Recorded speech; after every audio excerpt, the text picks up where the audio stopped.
चलिए आज शुरू करना है हम लोगों को थर्मोडायनेमिक्स। ठीक है,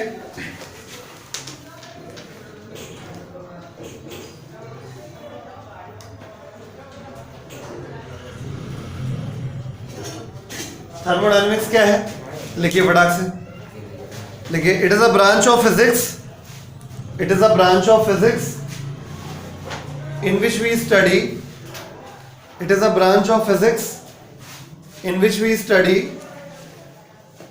interconversion of, it is a branch of physics in which we study the interconversion of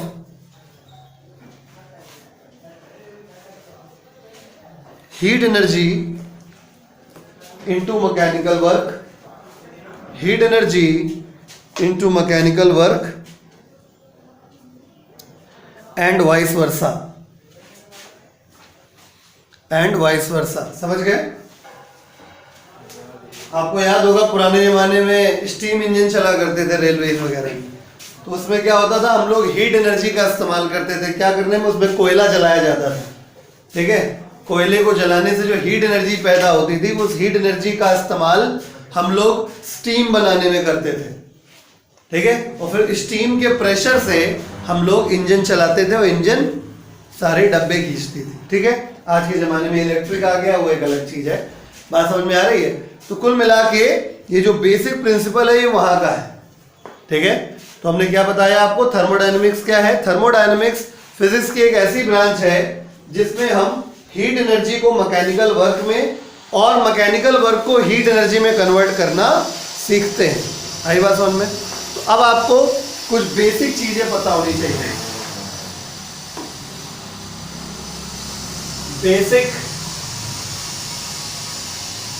concept of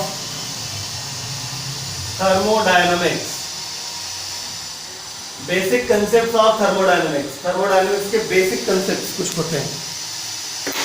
आपको क्या पढ़ना है, बहुत ध्यान समझिए, बहुत इंटरेस्टिंग होता है थर्मोडायनेमिक्स, बहुत मजा आता है।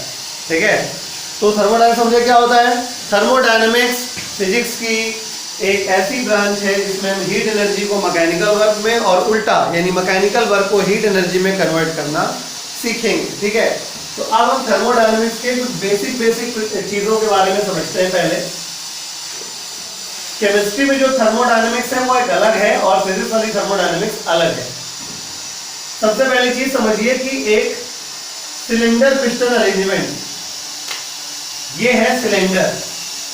टीवी में ऐड वगैरह देखते होंगे, कैस्ट्रॉल वगैरह के, तो सिलेंडर दिखाया जाता है जिसके अंदर पिस्टन ऐसे ऐसे ऊपर नीचे जा रहा होता है। तो ये है सिलेंडर और ये रहा पिस्टन। ठीक है, ये हो गया सिलेंडर और ये हो गया पिस्टन। ये पिस्टन है, ये सिलेंडर। इसको और अच्छे से बना देते तो और क्लियर रहेगा आपको। ठीक है, तो this is cylinder piston arrangement.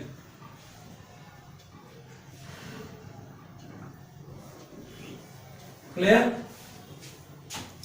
इसके अंदर हम लोग भरते हैं gas.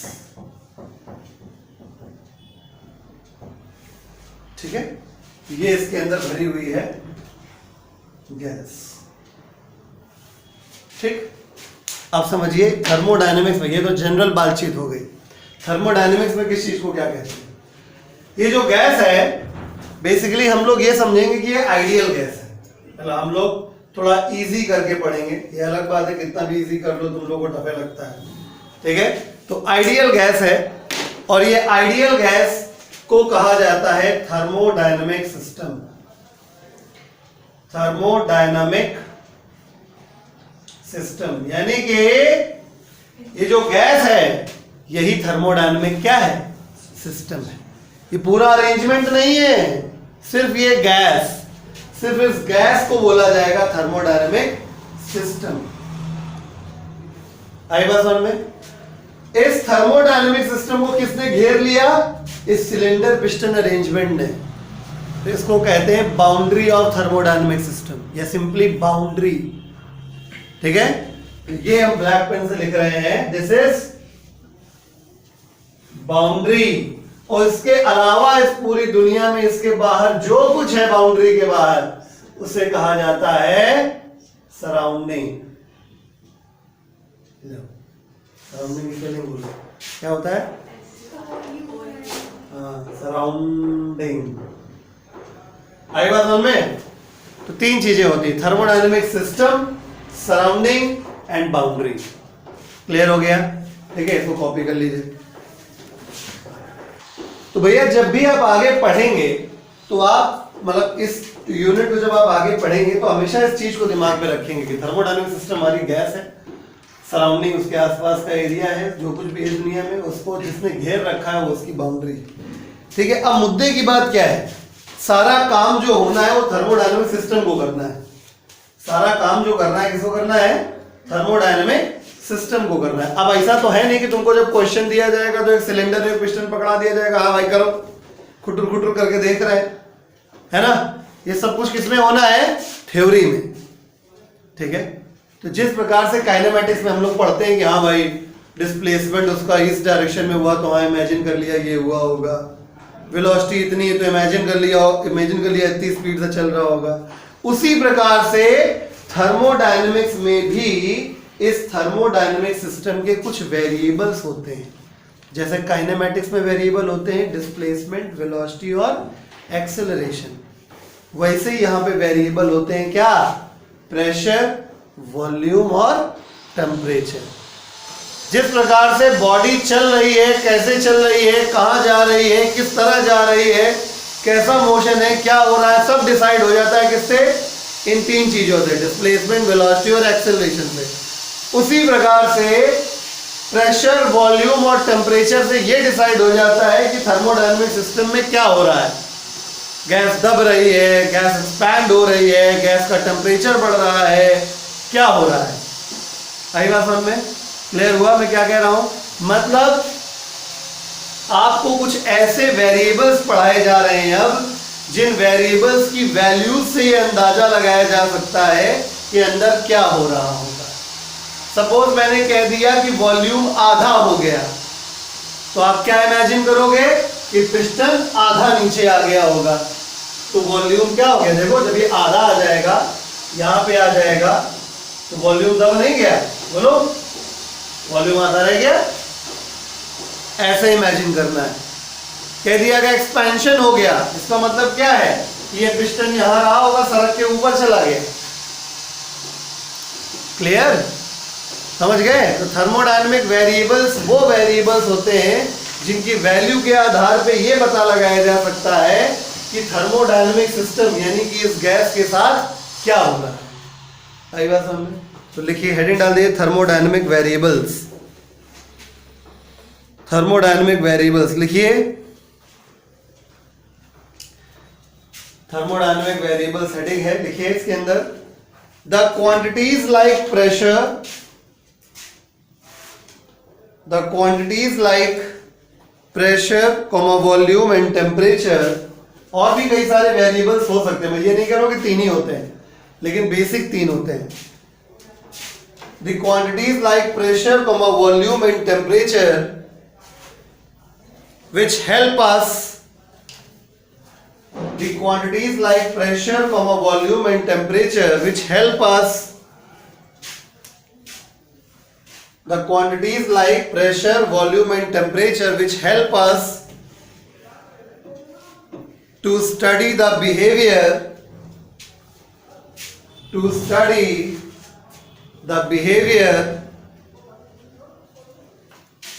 the quantities like pressure, volume and temperature which help us to study the behavior of a thermodynamic system,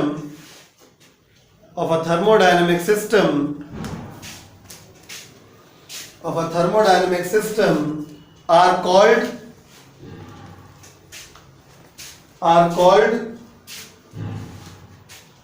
thermodynamic variables, are called thermodynamic variables। समझ गए?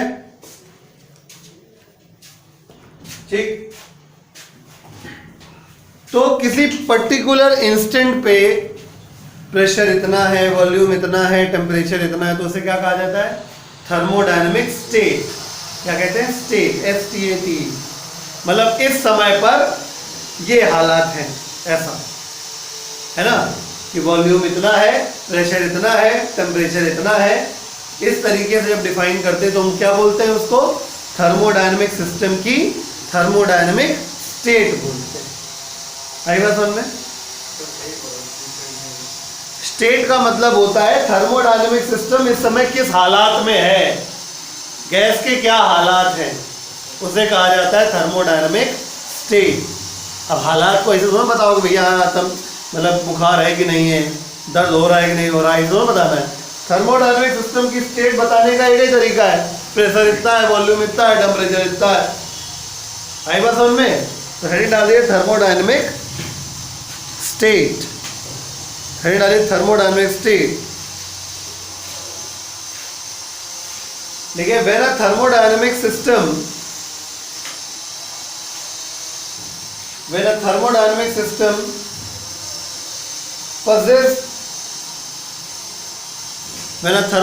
system possess a particular set of values, when a thermodynamic system possess a particular set of values, a particular set of values of pressure, a particular set of values of pressure, volume and temperature, pressure, volume and temperature, then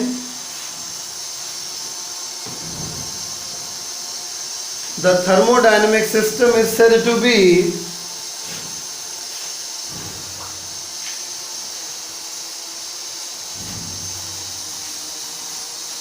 a thermodynamic system is said to be in a particular thermodynamic system is said to be in a particular thermodynamic state.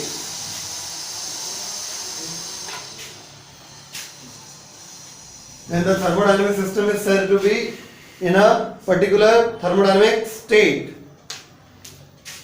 ठीक? Okay अब बात करते हैं equation of state की। मान लो कि तुमको मैंने 3 वेरिएबल बताए, ठीक है, और तुमसे यह कह दिया गया कि इस समय प्रेशर इतना, वॉल्यूम इतना, लेकिन टेम्परेचर नहीं बताया गया,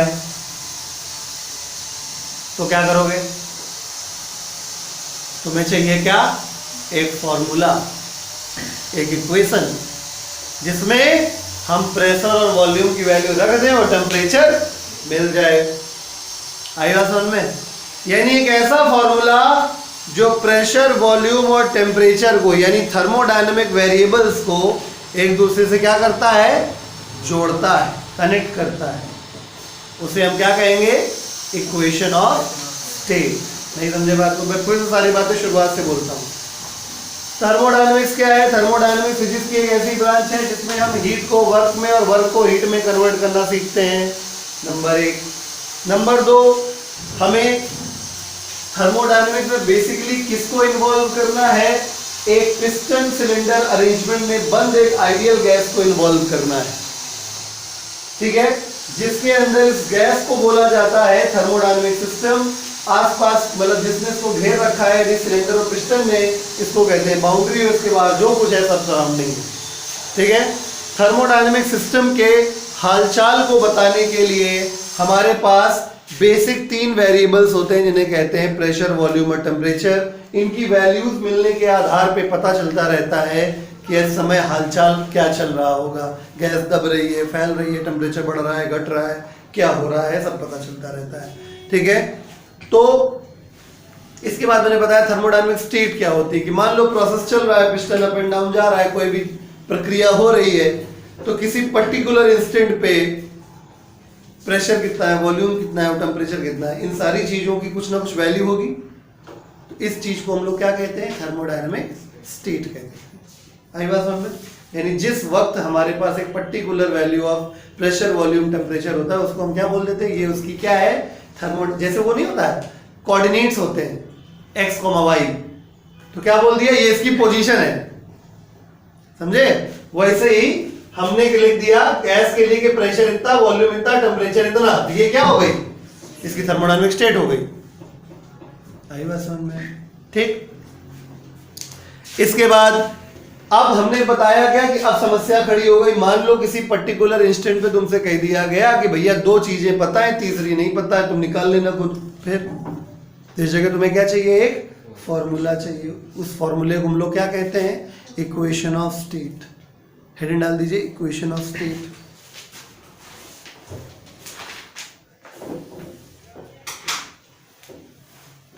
इक्वेशन ऑफ स्टेट लिखिए, द मैथमेटिकल रिलेशन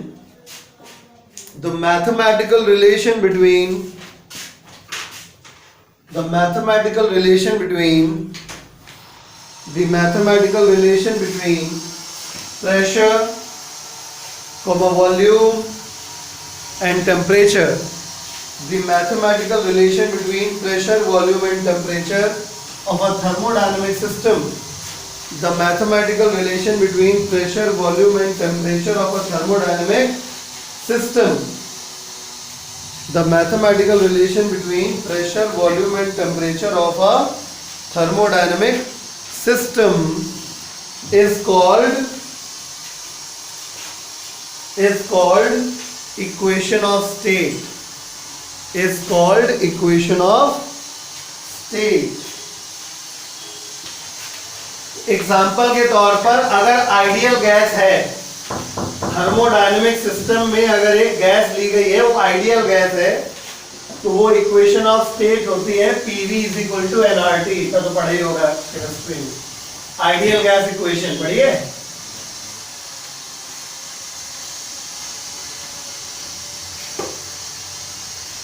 ठीक है, देखिए फॉर एग्जाम्पल, नेक्स्ट ऐसे लिखिए, for example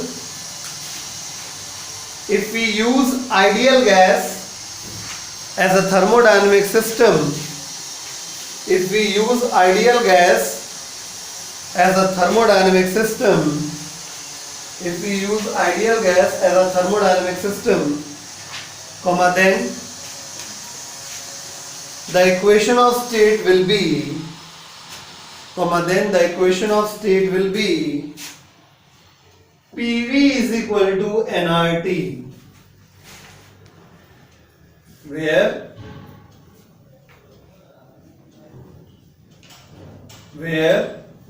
P means pressure of gas, V means volume of gas, T means temperature, कौन सा वाला, एब्सोल्यूट वाला, ऑफ गैस, आर क्या, यूनिवर्सल गैस कांस्टेंट,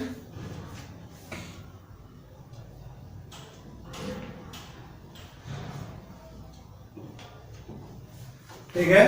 एन क्या, नंबर ऑफ मोल्स,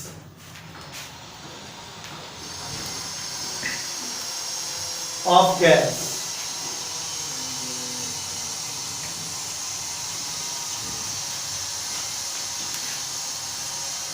ठीक है, कॉपी कर लीजिए। तो यहां से संपन्न होते हैं आपके बेसिक कंसेप्ट। अब हम लोग एंट्री करने जा रहे हैं थर्मोडायनेमिक्स के अंदर। अभी तक आपने जो पढ़ा वो थर्मोडायनेमिक्स पढ़ने के लिए कुछ बेसिक चीजें थी। ठीक है, तो थर्मोडायनेमिक्स के बेसिकली 3 लॉ हमको पढ़ने हैं। पहला लॉ है जीरोथ लॉ, दूसरा लॉ है फर्स्ट लॉ और तीसरा लॉ है second law.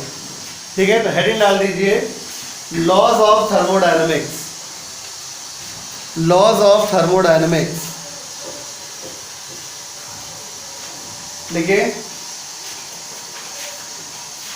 the 3 important laws of thermodynamics are as follows. The 3 important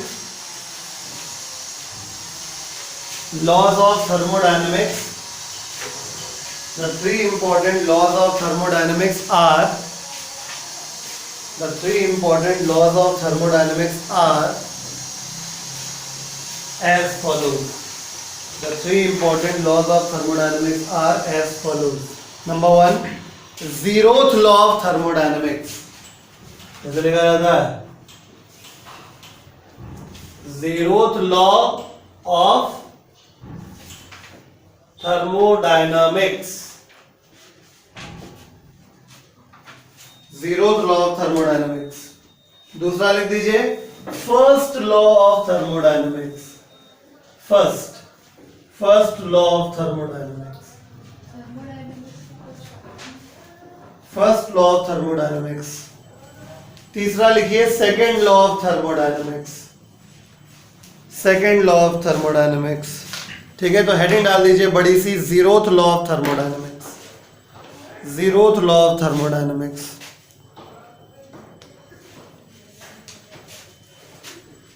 समझिए जरा,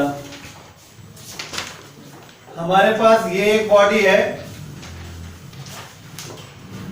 ये एक बॉडी है,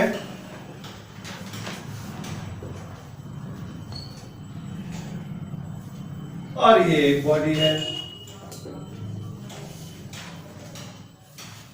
ठीक, ये बॉडी ए है, ये बॉडी बी है, और ये बॉडी सी है। ठीक है, हमने एक मटेरियल ये भरा हुआ है दोनों के बीच में।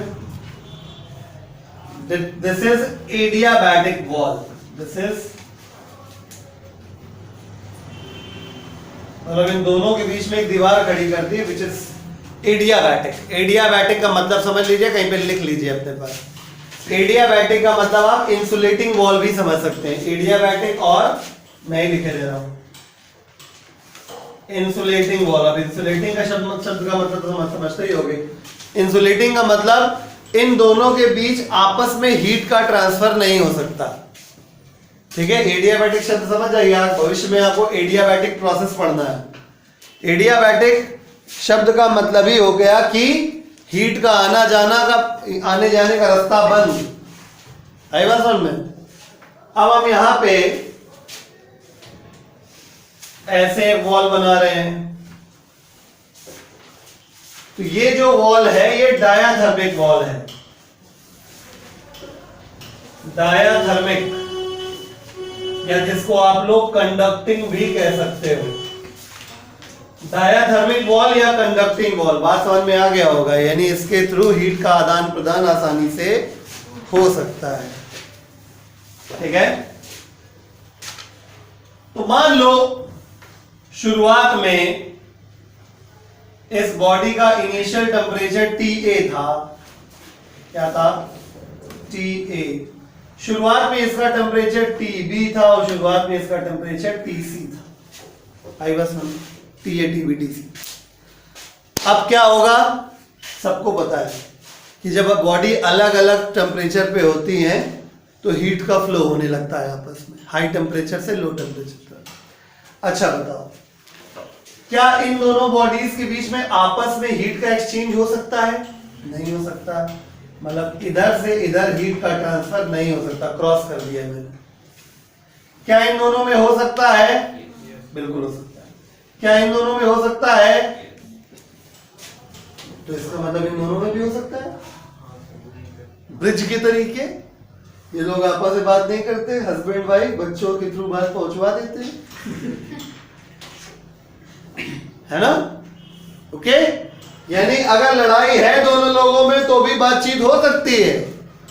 यही कहता है जीरोथ लॉ ऑफ थर्मोडायनेमिक्स, कि जरूरी नहीं कि दो बॉडीज आपस में फिजिकली कांटेक्ट में हो। ठीक है, वो किसी तीसरी बॉडी के साथ कांटेक्ट में आके भी थर्मल इक्विलिब्रियम में आ सकती है। क्योंकि अल्टीमेटली क्या होगा, कुछ देर बाद जब हीट का फ्लो आपस में इस तरीके से होगा वाया ब्रिज, तो एक वक्त ऐसा आएगा जब इस A वाली बॉडी का नया टेम्परेचर TA डैश, B वाली बॉडी का नया टेम्परेचर TB डैश, और C वाली बॉडी का नया टेम्परेचर TC डैश आपस में क्या हो जाएगा, बराबर हो जाएगा। बताते हैं कैसे, समझिएगा बात को। भाई शुरुआत में अलग टेम्परेचर था, ये अलग टेम्परेचर था, ये अलग टेम्परेचर था, हीट का एक्सचेंज हो पा रहा है, ठीक है। तो एक वक्त ऐसा आएगा जब ए का टेम्परेचर सी के टेम्परेचर के बराबर, यानी TA dash equal to TC dash हो जाएगा, ठीक है। और इधर से बताइएगा TB डैश TC डैश के बराबर हो जाएगा, यानी जब TA भी TC के बराबर है, TB भी TC के बराबर है, यानी कि TA डैश भी TB डैश के बराबर है। और टेम्परेचर बराबर होने का मतलब क्या होता है? Thermal equilibrium. तो इतना ही सा होता है जीरोथ लॉ ऑफ थर्मोडायनामिक्स, कोई बहुत हाई फाई चीज नहीं है कि अगर ए वाली बॉडी सी वाली बॉडी के साथ थर्मल इक्विलिब्रियम में आ जाए और बी वाली बॉडी भी सी वाली बॉडी के साथ थर्मल इक्विलिब्रियम में आ जाए, तो भले ही दोनों एक दूसरे के कांटेक्ट में ना सही, लेकिन वो भी आपस में थर्मल इक्विलिब्रियम में आ जाएंगे। आगे बात समझ लिखिए, लिखिए according to this law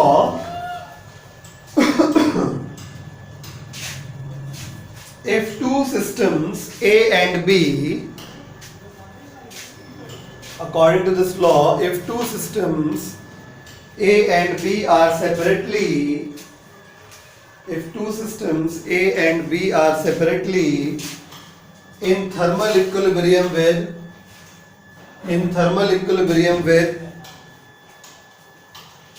a third system C, if two systems A and B are separately in thermal equilibrium with a third system C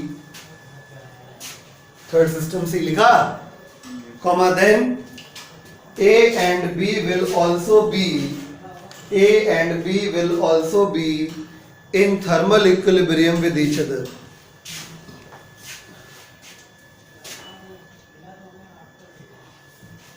ठीक है, कैसे लिखेंगे आप? पहले कंसीडर द सिचुएशन करके ये लिख ले, ठीक है। उसके बाद ये लिख लो, हेडिंग पहले लिख चुके हो,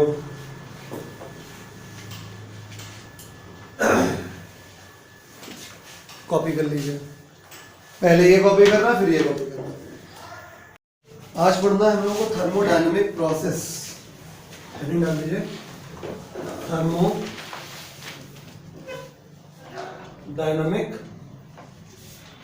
प्रोसेस। तो थर्मोडायनेमिक वेरिएबल्स 3 होते हैं, प्रेशर, वॉल्यूम, टेम्परेचर, है ना। तो अगर आप सिस्टम के साथ कुछ ऐसा कर रहे हैं जिससे उसका प्रेशर या वॉल्यूम या टेम्परेचर कुछ भी चेंज हो रहा है, तो हम क्या कहेंगे? क्या चल रहा है? एक थर्मोडायनेमिक प्रोसेस चल रहा है। आई बात? तो लिखिए द प्रोसेस, या ये कह दें कि उसकी स्टेट चेंज हो रही है। स्टेट भी तुमने कल वही बताया था, प्रेशर, वॉल्यूम, टेम्परेचर, जैसे कोऑर्डिनेट होते हैं XYZ, वैसे प्रेशर, वॉल्यूम और टेम्परेचर क्या होते हैं? उसकी स्टेट होती है, ठीक है। तो लिखिए the process of change of state of thermodynamic system, the process of change of state of a thermodynamic system, the process of change of state of a thermodynamic system is called thermodynamic process, is called thermodynamic process. समझ गए? यानी अगर किसी thermodynamic process की state बदल रही है, अर्थात उसका प्रेशर, वॉल्यूम, टेम्परेचर बदल रहा है ना, मतलब कोई भी एक चीज बदल रही है, दो बदल रही है, तीनों की तीनों बदल रही है, ठीक है, तो हम क्या कहेंगे? क्या चल रहा है? थर्मोडायनेमिक प्रोसेस चल रहा है। अब ये थर्मोडायनेमिक प्रोसेस होता हुआ तुम नहीं देख सकते, है ना। मैंने कल जो एग्जांपल दिया था कि भाई कोई तुम्हें सिलेंडर, पिस्टन और गैस भर के तो दे नहीं दे कि हाँ खटर खटर करके देखो, ठीक है। तो इस चीज को हम आंखों से देख तो सकते नहीं है, तो कॉपी पे बनाएंगे कैसे, है ना। यानी कॉपी पे अगर हमको कुछ एक ऐसी टेक्निक मिल जाए जिससे हम लोग जो प्रोसेस वहां चल रहा है उस प्रोसेस को क्या कर पाए, शो कर पाए, ठीक है, वो कैसे कैसे होके जा रहा है वैसे शो कर पाए, तो हमारे लिए बेटर हो जाएगा। मतलब कॉपी पे ही बना होगा तो बस उसको देख के ही समझ जाएंगे कि हाँ ये चीज हो रही है, राइट। तो इस चीज को रिप्रेजेंट करने के लिए ग्राफ जैसे बनाया जाता है, यानी थर्मोडायनामिक प्रोसेस कैसे कैसे हो रहा है, क्या क्या चेंजेस आ रहे हैं, प्रेशर चेंज हो रहा है कि वॉल्यूम चेंज हो रहा है, तो क्या चेंज हो रहा है, वो सब कुछ बताता है कौन, एक ग्राफ। तो इस ग्राफ को बोला जाता है इंडिकेटर डायग्राम, ठीक है।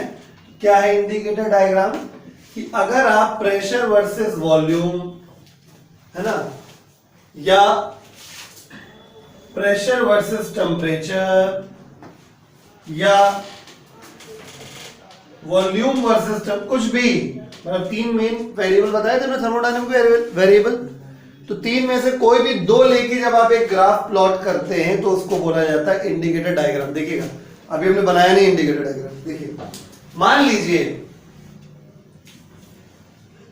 ऐसे बन गया, ए पॉइंट ये है, बी पॉइंट ये है, क्या समझ में आ रहा है, प्रेशर कम होता जा रहा है, वॉल्यूम बढ़ता जा रहा है, होना भी चाहिए।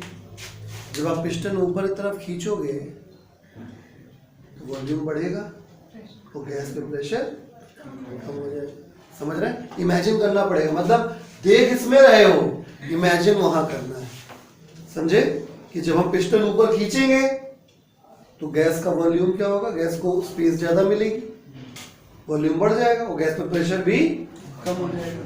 मान लो ऐसे बना दिया हमने, ये क्या शो कर रहा है कि हम टेम्परेचर तो बढ़ा रहे हैं लेकिन प्रेशर है कि वो कांस्टेंट बना हुआ है, हाई वास्तव में प्रेशर नहीं चेंज हो रहा है, ठीक है, ओके। मतलब मान लो ऐसे बना दिया हमने, एरो जरूर बना होगा, नोटिस करिएगा इंडिकेटर डायग्राम में सिर्फ ये पता चलता है कि किधर से किधर को चेंजेस हो रहे हैं, ठीक है। एरो ये बना हुआ है ए से बी, ये क्या शो कर रहा है कि केवल वॉल्यूम बढ़ रहा है लेकिन टेम्परेचर को हमने क्या रखा है, कांस्टेंट रखा। वैसे भी ग्राफ बनाने का एक टेक्निक होता है, ठीक है, जो चीज कांस्टेंट होती है उसके पर उस एक्सिस के परपेंडिकुलर हमेशा स्ट्रेट लाइन बनती है, ठीक है। यहाँ टेम्परेचर के परपेंडिकुलर स्ट्रेट लाइन है तो टेम्परेचर कांस्टेंट, यहाँ प्रेशर के परपेंडिकुलर स्ट्रेट लाइन है तो प्रेशर कांस्टेंट। बस समझ में आ गई, ठीक है ना, ठीक है। यहाँ टेम्परेचर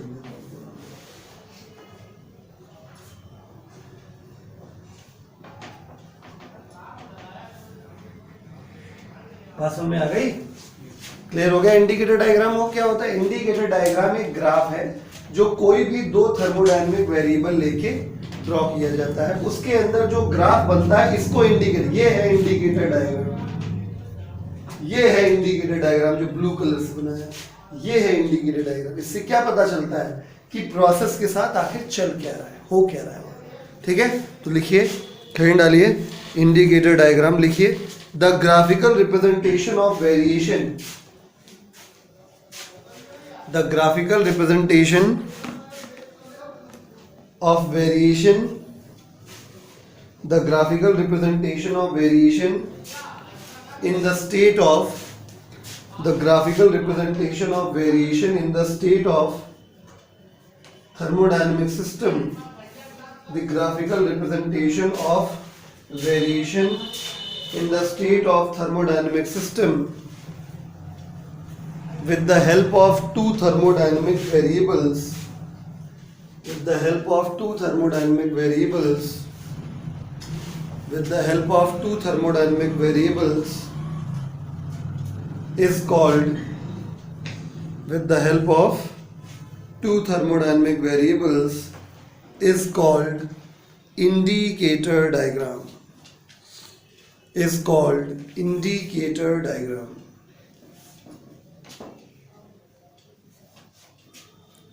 इंडिकेटर डायग्राम, ठीक है। तो एग्जांपल के तौर पे, फॉर एग्जांपल नंबर 1, फिर ये 2 और फिर ये 3 बना लीजिए इसमें।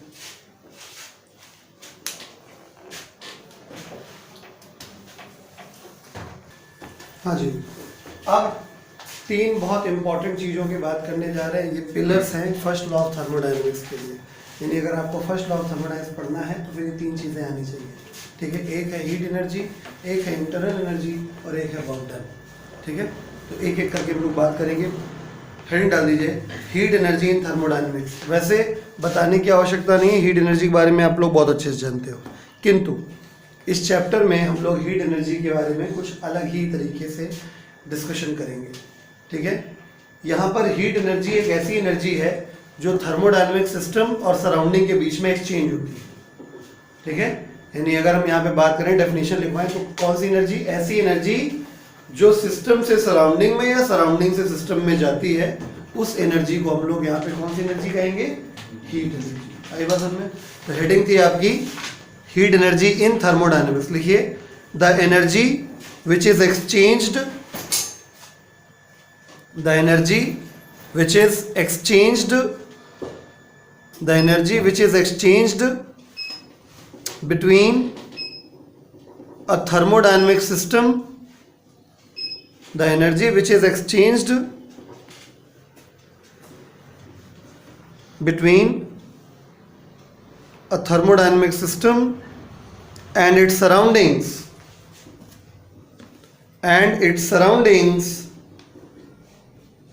because of temperature difference between them। बनी बात है, हीट का फ्लो तभी होगा जब टेम्परेचर का डिफरेंस होगा, है ना। अंडरस्टूड सी बात है। The energy which is exchanged between a system and its surrounding because of temperature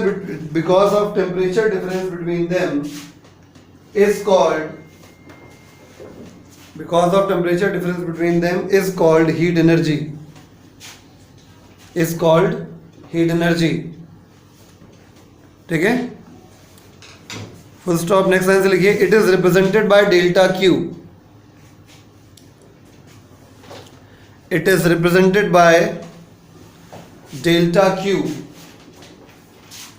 delta Q से रिप्रेजेंट करते हैं, it is represented by delta Q, ठीक है। बड़ा इंपॉर्टेंट पॉइंट है बहुत, ये न्यूमेरिकल करने में काम आएगा, ठीक है। बहुत ध्यान सुनिएगा। ये पाथ फंक्शन होता है। पाथ फंक्शन मतलब समझिएगा,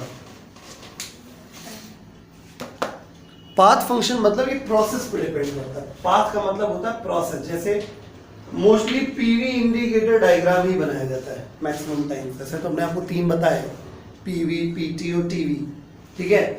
लेकिन मोस्टली आप देखेंगे कि पीवी इंडिकेटर डायग्राम ही बनाया जाता है, ठीक है। अब देखिए, बात बता रहे थे कि हीट एनर्जी पाथ फंक्शन है। मतलब एक एग्जांपल लेके चलते हैं। अगर हमारे पास दो प्रोसेस है, ठीक है, एक ए है एक बी है, मतलब ये एक थर्मोडायनेमिक स्टेट, समझ गए ना। यहाँ पे कुछ प्रेशर है, कुछ वॉल्यूम है, कुछ टेम्परेचर सिस्टम का। एक ये थर्मोडायनेमिक स्टेट, यहाँ पे कुछ प्रेशर है, कुछ वॉल्यूम है, कुछ टेम्परेचर है। मान लीजिए एक प्रोसेस, जो हम दो नहीं बनाते, एक ही समझा, एक प्रोसेस ऐसा है जो बिल्कुल ऐसे हुआ है, मतलब इन वैल्यूज को फॉलो करते हुए वो यहां तक आया है, ठीक है। नहीं समझे?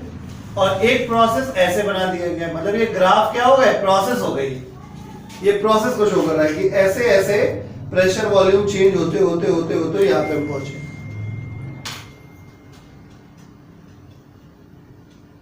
ठीक है। और एक प्रोसेस ऐसे मान लेते हैं, ठीक है, कि इस प्रकार से प्रेशर वॉल्यूम टेम्परेचर चेंज होते होते बी पे आ गए। तो now we have three process, process 1, process 2 and process 3, ठीक है। तो जो डेल्टा क्यू की वैल्यू है,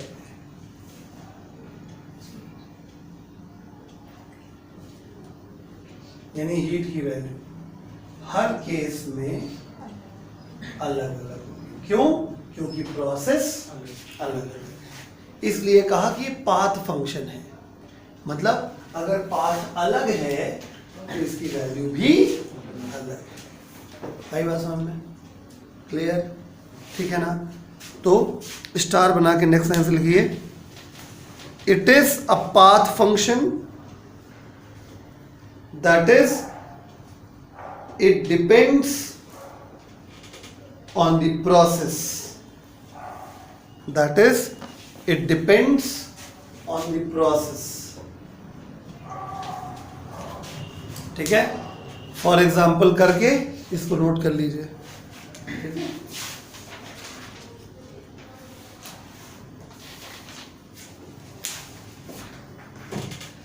ठीक है, तो अब यहाँ पे एक इंपॉर्टेंट सेगमेंट है साइन कन्वेंशन हीट एनर्जी का.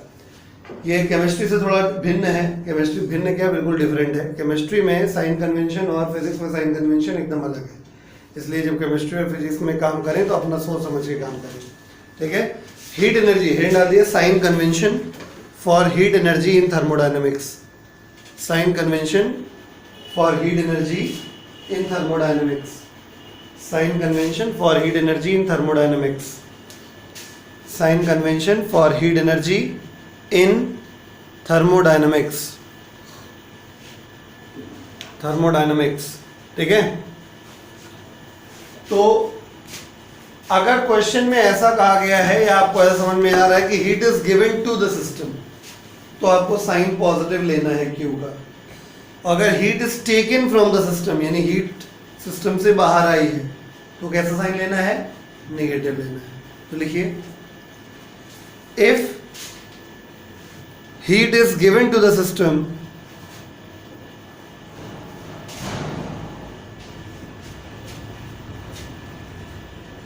comma then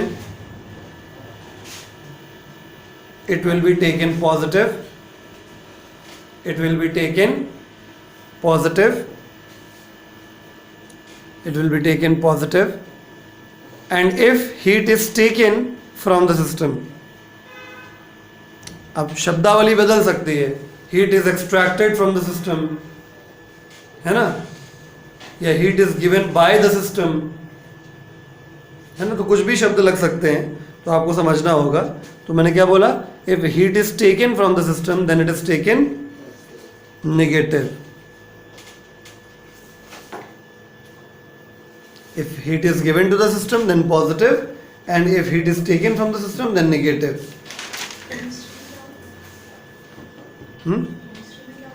केमिस्ट्री में उल्टा समझ लो इसका, जस्ट अपोजिट. ठीक है, तो ये हीट एनर्जी की बात हो गई. अब बात करते हैं इंटरनल एनर्जी की. जैसा कि आप जानते हैं कि थर्मोडायनेमिक सिस्टम क्या है, एक आइडियल गैस है.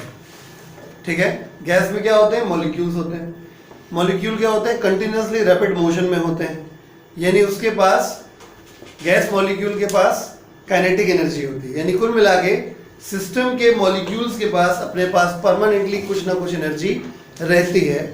उसे हम क्या कहते हैं, और सिस्टम की इंटरनल एनर्जी कहते हैं. आई बात समझ में भाई? सिंपल सी बात है कि आपके शरीर में ब्लड सर्कुलेट कर रहा है, बॉडी पार्ट्स मूव कर रहे हैं, तो कुल मिला के क्या है, आपके शरीर की इंटरनल एनर्जी है. आई बात समझ में? वैसे ही गैस मॉलिक्यूल्स उस चेंबर के अंदर, जो हमने सिलेंडर पिस्टन अरेंजमेंट बनाया था, गैस मॉलिक्यूल परमानेंट चलते रहते हैं, तो उसके पास एनर्जी है कि नहीं है. ठीक है, तो गैस मॉलिक्यूल्स के पास जो एनर्जी है उसी को हम उस थर्मोडायनेमिक सिस्टम की क्या कहते हैं, इंटरनल एनर्जी. यानी सारे मॉलिक्यूल्स की किसी भी प्रकार की एनर्जी जो उनके पास है, उन सबको अगर हम ऐड कर दें तो क्या बन जाएगी, उस सिस्टम की इंटरनल एनर्जी. बात समझ में आ गई? ठीक है, तो हेडिंग डाल दीजिए इंटरनल एनर्जी. ठीक है, इन थर्मोडायनेमिक्स.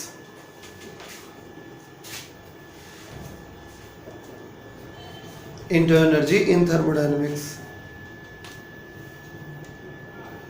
In thermodynamics, लिखिए, the sum of all kind of energies, the sum of all kind of energies, the sum of all kind of energies of all the gas molecules, the sum of all kind of energies of all the gas molecules,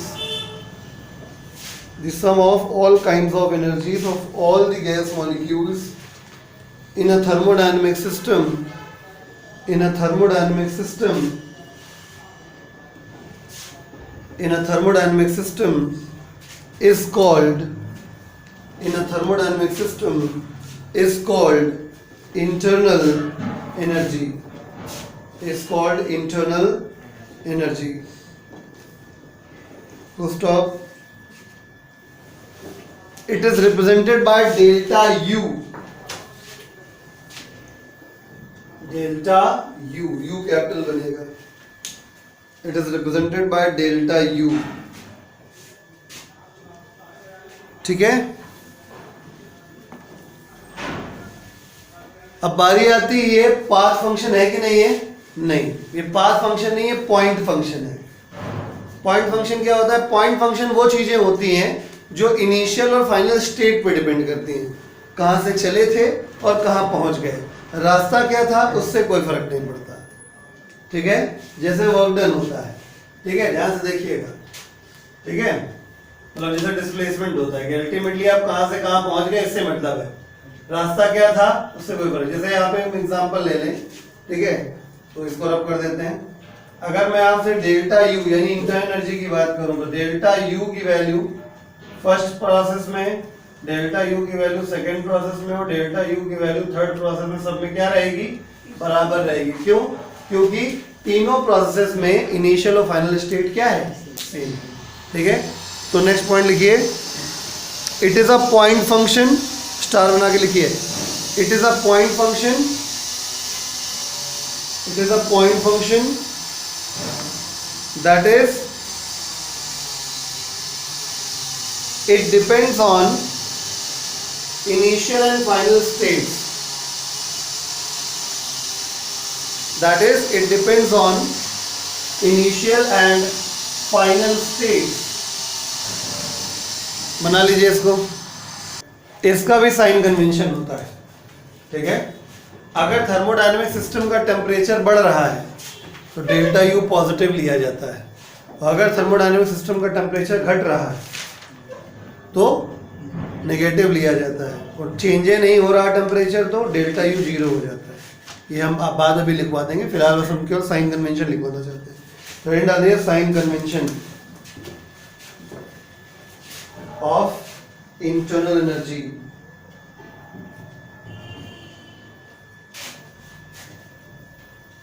sign convention of internal energy.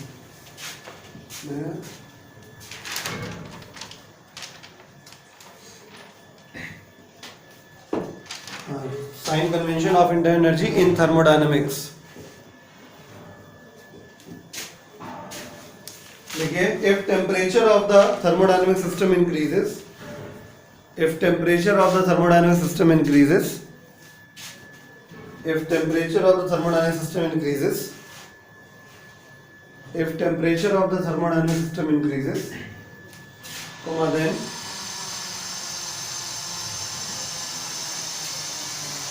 it is taken positive, it is taken positive, and if temperature of thermodynamic system decreases, and if temperature of thermodynamic system decreases, if temperature of thermodynamic system decreases, then it is taken negative, it is taken negative. तो तीसरा pillar आ गया work done. ठीक है,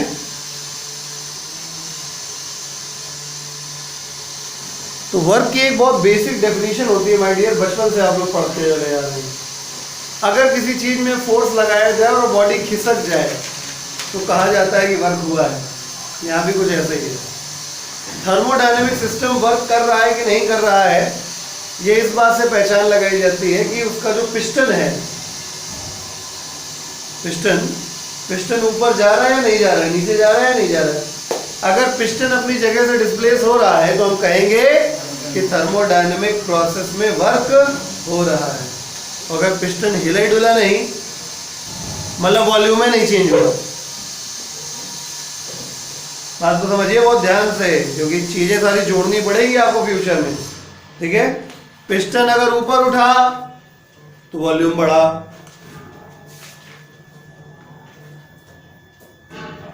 piston अगर ऊपर उठा तो volume बढ़ा, पिस्टन अगर नीचे दबा तो वॉल्यूम घटा, ठीक है। यानी डिस्प्लेसमेंट ऑफ पिस्टन होने का मतलब क्या है, वॉल्यूम का चेंज होना। यानी आप ये भी कह सकते हो कि प्रोसेस में वर्क हो रहा है या नहीं हो रहा है, इस बात से ही पता चलता है कि वॉल्यूम घट बढ़ रहा है कि नहीं बढ़ रहा है। तो वॉल्यूम अगर चेंज हो रहा है तो वर्क डन हो रहा है, और अगर वॉल्यूम चेंज नहीं हो रहा तो वर्क डन नहीं हो रहा। आई बात समझ में? क्लियर? समझ गए ना? तो हेडिंग डाल दीजिए, work done in thermodynamics. Heading डालिए, वर्क डन इन थर्मोडायनेमिक्स। लिखिए, if piston gets displaced by the virtue of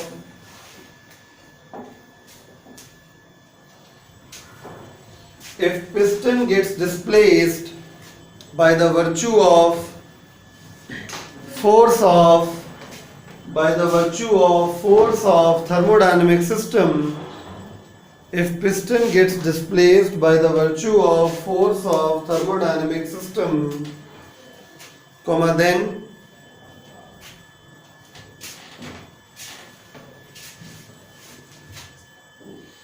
work is said to be done, then work is said to be done। समझ गए कि work हुआ है। और सवाल उठता है कि वर्क सिस्टम ने किया है या सिस्टम पे हो गया है। आपने पढ़ा होगा, जूनियर क्लास में भी पढ़ा होगा, अगर 11th में नहीं पढ़ा अभी तक तो जूनियर क्लास में भी पढ़ा होगा कि वर्क दो प्रकार का होता है, ठीक है। या तो हम किसी चीज को खींचें, तो खींच ले जाएं तो हम कहेंगे कि हाँ हमने वर्क किया है। उल्टा हम खींचे और हमें कोई खींच ले जाए, मतलब खींच रहे हैं इधर लेकिन सरकते जा रहे हैं उधर, तो वर्क हमारे ऊपर हो रहा है। तो जब वर्क हम करते हैं तो पॉजिटिव लिया जाता है, तो जब वर्क हमारे ऊपर हो जाता है तो वर्क नेगेटिव लिया जाता है। आई बात समझ में? पहली बात वर्क समझ में आया क्या होता है। अगर थर्मोडायनेमिक सिस्टम में पिस्टन ऊपर या नीचे गया तो हम कहेंगे वर्क हो रहा है, ठीक है। क्लियर हो गया? नेक्स्ट आंसर लिखिए, it is represented by delta W. It is represented by delta W.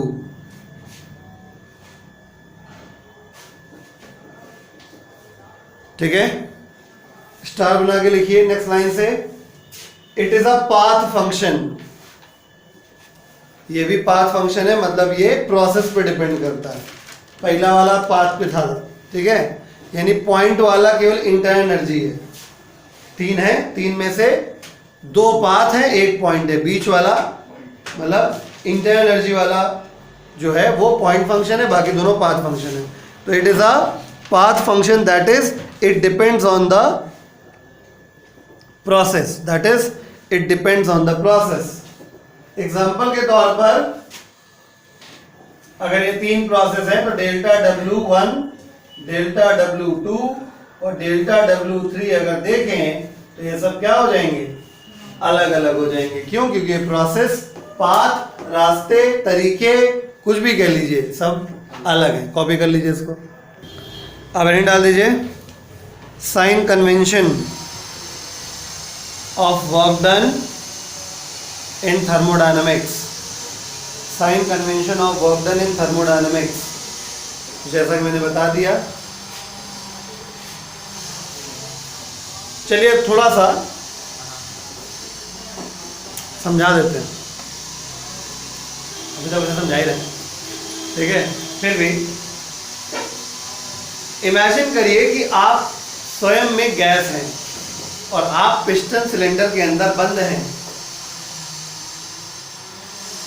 तो जब आप वर्क करेंगे तो पिस्टन को ऊपर धक्का देंगे या पिस्टन आपको नीचे धक्का देगा? जब आप ऊपर को धक्का देंगे तो पिस्टन ऊपर जाएगा, तो वॉल्यूम बढ़ेगा कि घटेगा? समझ गए? मतलब ये कि work done by the system जब होता है तो वॉल्यूम बढ़ता है।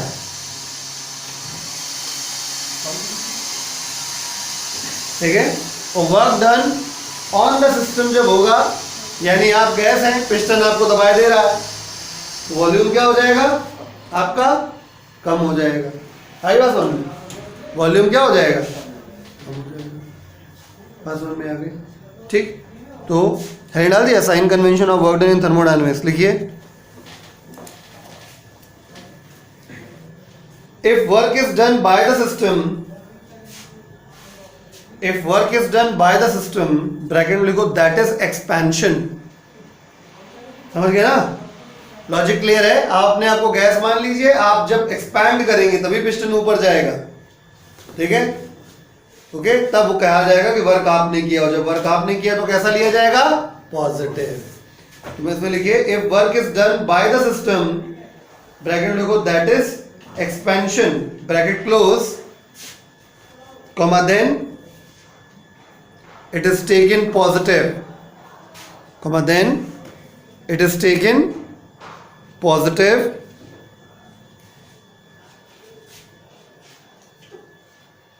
ठीक है? देखिए, and if work is done on the system, work is done on the system, if work is done on the system, bracket के अंदर लिखिए, that is compression, ब्रैकेट के अंदर लिखिए, that is compression, bracket close, comma, then it is taken negative, it is taken negative, ठीक है? हम लोग थर्मोडायनेमिक्स में जो वर्क डन होता है उसका फॉर्मूला डिराइव करेंगे, ठीक है? तो हेडिंग डालिए, डेरिवेशन, ये जनरल फॉर्मूला है वर्क डन का, ये हमेशा काम करता है थर्मोडायनेमिक्स में। Derivation for the expression of, derivation for the expression of work done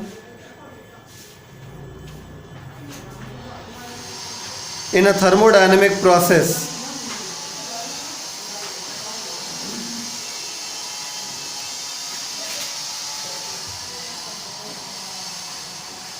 छोटा सा डेरिवेशन 3-4 लाइन का।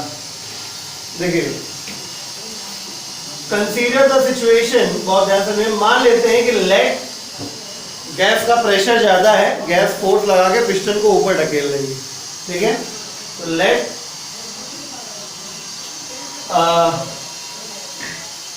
expansion of gas is taking place,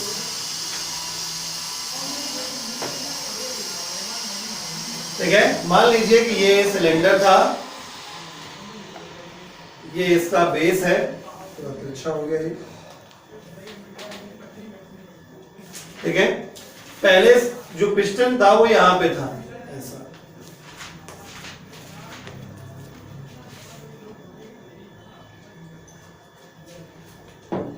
ठीक है? मतलब पिस्टन पहले इस जगह पे हुआ करता था, ठीक है?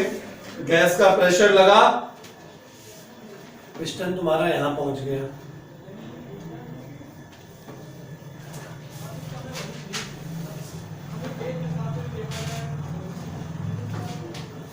ठीक है?